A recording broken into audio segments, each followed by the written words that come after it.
Hello friends, मैं हूं Rishabh Kapoor websofttutorials.com से। इस ट्यूटोरियल में हम PHP के इंक्लूड और रिक्वायर फंक्शंस के बारे में बात करेंगे।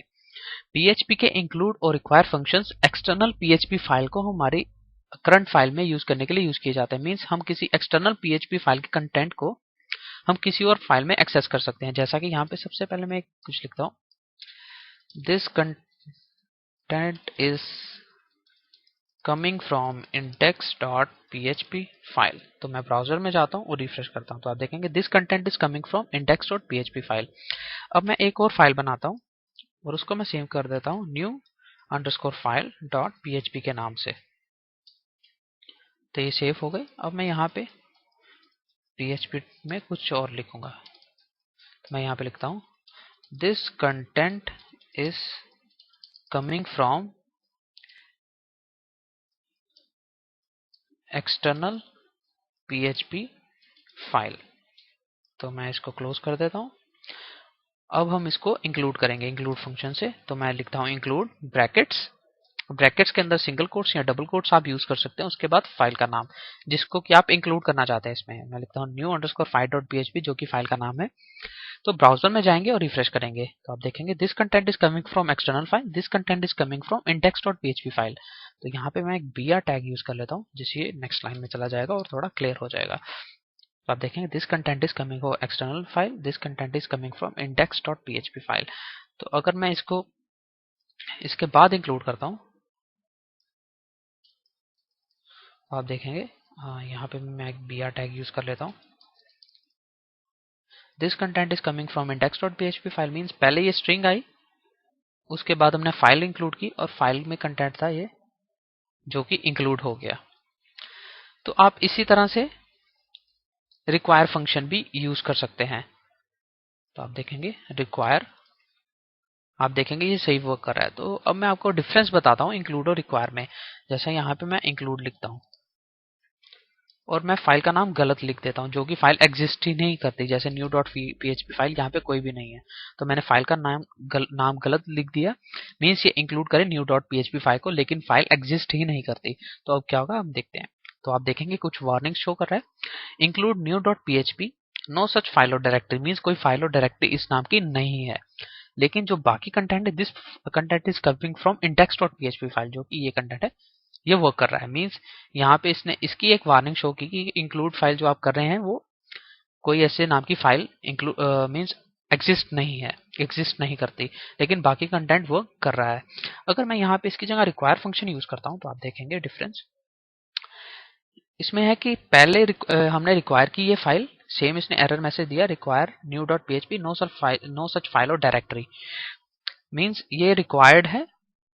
अगर ये फाइल इंक्लूड मींस फाइल यहाँ पे इसको नहीं मिलती तो ये बाकी की स्क्रिप्ट को भी बंद कर देगा। मींस ये बाकी पेज को किल कर देगा और बाकी की स्क्रिप्ट जो इसके बाद आएगी वो वर्क नहीं करेगी। लेकिन अगर हम यहाँ पे इंक्लूड यूज कर रहे थे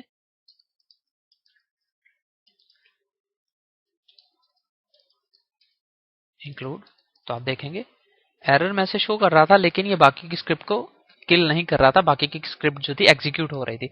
लेकिन हमने रिक्वायर कर दिया मींस इसको ये फाइल रिक्वायर्ड है, पहले ये फाइल इसको मिलेगी तभी जो बाकी की स्क्रिप्ट है वो वर्क करेगी।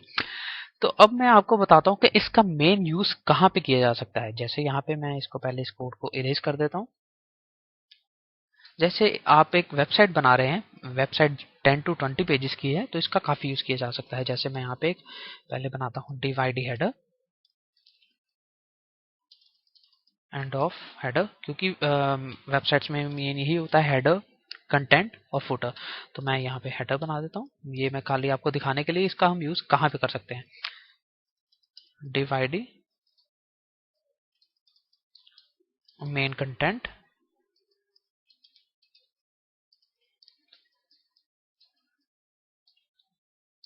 एंड ऑफ मेन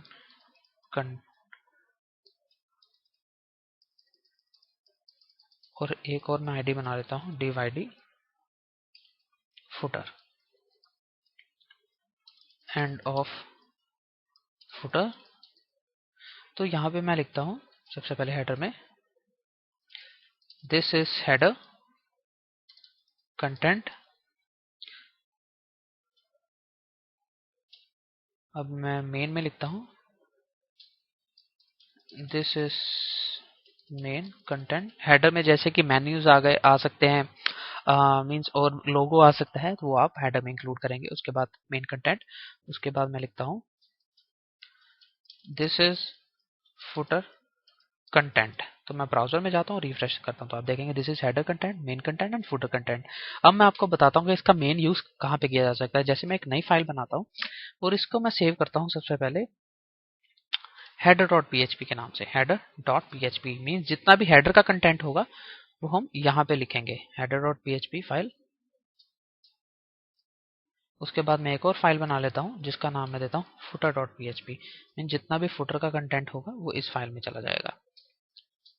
footer.php, ये header.php फाइल हो गई हमारी, ये footer.php फाइल हो गई। तो अब हम क्या करेंगे, सबसे पहले टॉप से कंटेंट लेके, डॉक टाइप से लेके जितना भी हेडर तक कंटेंट है वो हम इस header.php में पेस्ट कर देंगे। इसी तरह से जितना फुटर से लेके लास्ट तक जो पेज के एंड तक कंटेंट है वो हम footer.php में पेस्ट कर देंगे।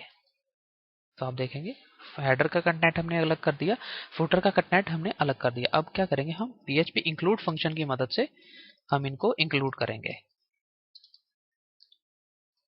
Include header.php।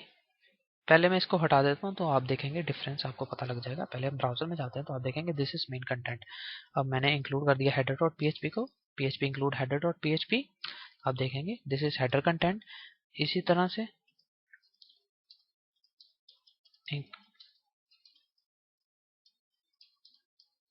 Include footer.php। तो आप देखेंगे this is header content, this is main content, this is footer content. Means ये आ गया फुटर वाली फाइल से कंटेंट यहाँ पे आएगा, यहाँ से हेडर वाली फाइल से आएगा। अगर आप पेज सोर्स भी चेक करेंगे तो आप देखेंगे आपको पूरा HTML डॉक्यूमेंट नजर आएगा। ये यहाँ हेडर तक आ गया header.php से और फुटर से आ गया footer.php से। तो इसका मेन फायदा यह है कि अगर आपकी फाइल मीन्स वेबसाइट में काफी सारे पेजेस है, जैसे मैं एक और पेज बनाता हूँ aboutus.php। aboutus.php, तो मैं यहाँ पे भी ऐसे ही इंक्लूड कर सकता हूँ header.php फाइल को और footer.php फाइल को। खाली जो मेन कंटेंट होगा वो चेंज होगा। तो मैं इसको इसी को कॉपी करके यहाँ पे पेस्ट कर देता हूँ। तो मैं यहाँ पे लिख देता हूँ this content is coming from aboutus.php file. तो मैं यहाँ पे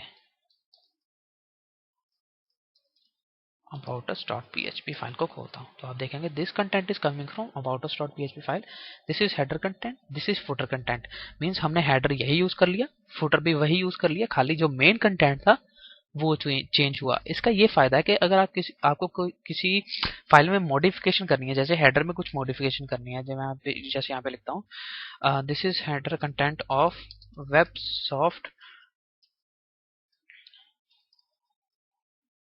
websofttutorials.com। तो आप देखेंगे this content is of websofttutorials.com। ये था aboutus.php। अब ये index.php, this header is of websofttutorials.com। Means आपको दोबारा दोबारा हर एक फाइल में जाके चेंज नहीं करना पड़ा, आपने खाली header.php में चेंज किया और जितनी भी फाइल्स में ये header.php इंक्लूडेड है उसमें ये जो चेंजेस हैं वो रिफ्लेक्ट हो जाएंगे, रिफ्लेक्ट बैक करेंगे। तो इस तरह इसका मेन यूज यही है कि आप एक एक्सटर्नल PHP फाइल बना के उसको आप इंक्लूड करके यूज कर सकते हैं।